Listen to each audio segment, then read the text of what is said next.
Hilda, Chapter 7, Decisions, Part 2. The next hours passed in a haze. I wasn't really present, not in that basement, not in that moment. My mind was somewhere else, far beyond the walls that enclosed me. Everything had blurred. The sound of Bauer moving about upstairs, the distant hum of the outside world I could no longer be a part of. I was alone, lost in my thoughts. I thought about everything, about how I ended up here, crouched in this basement, hiding from a world that had become too dangerous for someone like me.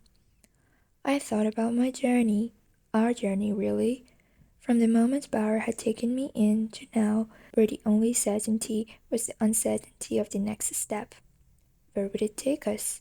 Where could we go that was truly safe? I tried to imagine what fleeing a country would be like, what was out there, beyond Germany, beyond the life I knew. I could barely wrap my mind around it.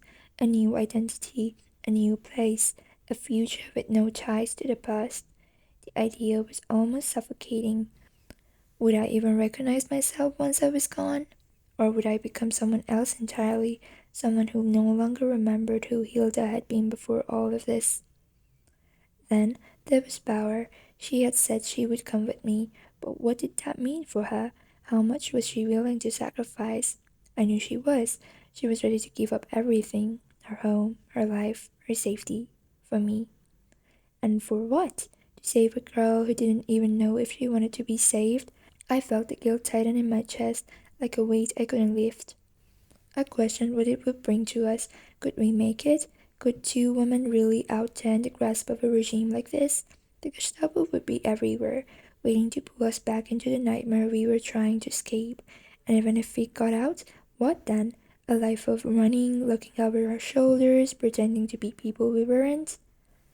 It all felt so overwhelming, and the more I thought about it, the less sure I became of anything. What if this plan of escape was just another delusion, another way to give ourselves false hope in a world that had none? I stared at the stone walls of the basement, trying to imagine a future, any future, but all I could see was the uncertainty stretching out before me, a journey with no clear destination. I wasn't just questioning the plan, I was questioning everything, my decisions, my purpose. Why had I survived this long when so many others hadn't? What made me different? What was I supposed to do next? I couldn't answer any of it. All I knew was that I wasn't the same girl I had been before. The war had changed me. Fear had become a part of my everyday life, and now it was fear that would drive me to leave everything behind. But where would that fear take us next? The sound of the dishes clanging together echoed faintly up from the kitchen. She must have been washing the plates from tonight. I stood up, breaking the unspoken rule we had set about staying hidden, and quietly made my way upstairs. Peeking into the kitchen, I saw her standing there, her back to me. The way she moved was slow, deliberate, as though her mind was elsewhere, lost in her thoughts, just like I had been a few hours ago. I couldn't help but wonder, was she thinking about the journey too? About what lay ahead for us, or what we were leaving behind? The silence of the kitchen felt heavy, and for a moment I hesitated, unsure if I should interrupt. But then, as if she sensed my presence, she looked over her shoulders, her eyes catching mine. She asked softly, "Why are you up here?" "I don't know," I replied, barely finding my voice. I didn't know why I had come, only that I needed to be near her, to feel less alone, if only for a moment. She gave me a small, tired smile before turning back to the dishes. There was something in the way she moved, the way she paused now and then as if burdened by the weight of all that was happening, that made me want to close the distance between us. So I did. I walked across the kitchen, my steps quiet but sure, and when I was close enough, I reached out and clutched into her, wrapping my arms around her from behind, pressing my face into her back as if she were the only thing left in the world I could hold on to. Her body tensed for a moment, but then I felt her soften, her hands still resting over the tap, water slowly running down her wrists, forgotten. She didn't say anything at first. The kitchen was filled with the sound of the water, but there was something in the air, a stillness that made the moment feel almost sacred. It was as if time had paused, and it was just the two of us standing there, connected by something unspoken. I could hear her breathing, slow and steady, and when I think back to that moment, it's her voice that I remember the most. The way it broke the silence, soft but full of emotion, like a quiet plea or realization she had only just allowed herself to speak aloud. "Hilda," she whispered, her voice catching in her throat. It was the way she said my name that made me realize how deeply she cared, how much she was trying to protect me, even when she was scared herself. I could feel the tremor in her voice, the uncertainty that mirrored my own, and yet, in that one word, she was giving me everything. It wasn't just my name, it was a promise that she would do whatever it took to keep me safe, even if it meant risking everything she had left. Her hand moved slowly, reaching for the tap, and with a quiet click, she shut off the water. Then she remained still, her hands gripping the edge of the sink, her hands slightly bowed. She didn't turn to face me, but I could feel her presence, strong and unwavering, and for the first time in a long while, I didn't feel alone. I could feel her shoulders moving, her body trembling slightly. It wasn't until a moment later that I realized she was crying, silent tears falling as she stood there, gripping the sink like it was the only thing keeping her from falling apart. I held on to her, trying to offer some comfort, but I knew words would fail me. Then, after a moment, she reached for my hand, squeezing it tightly. Her grip was firm, like she was drawing a strength from me, even though I had so little left to give. I opened my mouth to say something, anything, but all I could manage was, "I don't want you to risk your life because of me." She turned to face me slowly, her eyes red but still full of resolve. Without saying a word, she cupped my face in her hands, her fingers warm against my skin. The warmth, it had always been there, even in the coldest moments, even when everything around us felt like it was falling apart. She had this way of making me feel safe, like nothing could touch us if we were together. I could still feel it, the memory of that warmth wrapping around me, keeping me grounded on days when the coldness seeped into everything.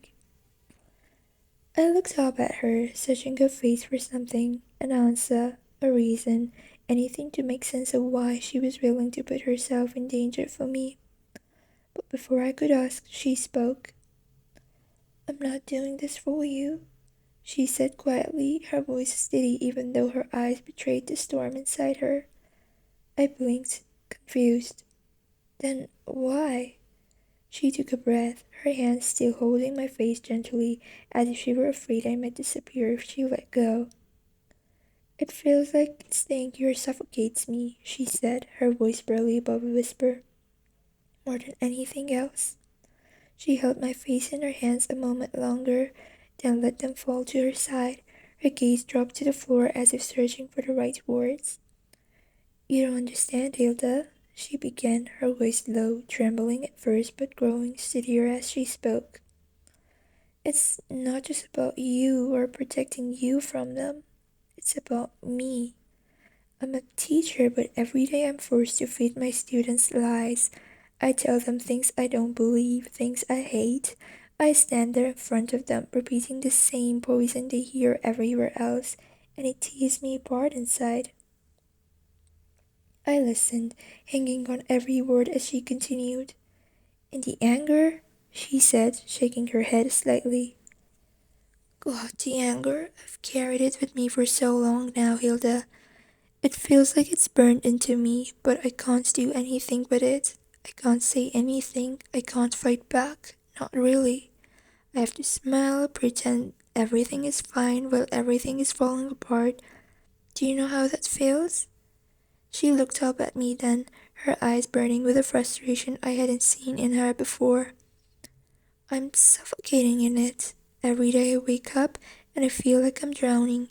Teaching has become a lie I'm forced to live." I stood there, silent, because I didn't know what to say. I hadn't realized how much she had been carrying, how deeply the lies had scared her.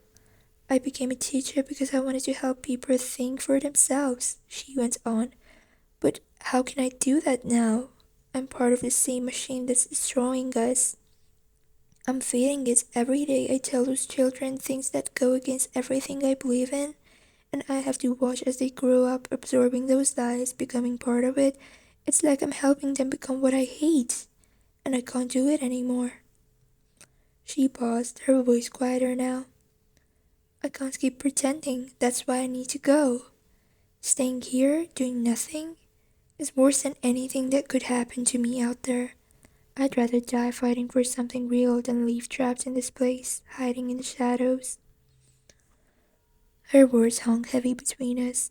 I could see the depth of her pain, how much it hurt her to live in a world that forced her to betray her principles every single day. It wasn't just about fear for her or protecting me, it was about reclaiming her sense of self, about breaking free from the prison of silence she had been forced into. She continued, her voice softening, but her words still filled with the weight of everything she hadn't said before. And you? She paused, her hands still gently tangled in my hair, as if grounding herself in the touch. I looked up at her, searching her face, waiting. You little thing, she whispered, her eyes looking with mine. Do you even know how much you mean to me? I didn't know how to respond. The question hung in the air, and for a moment I couldn't speak.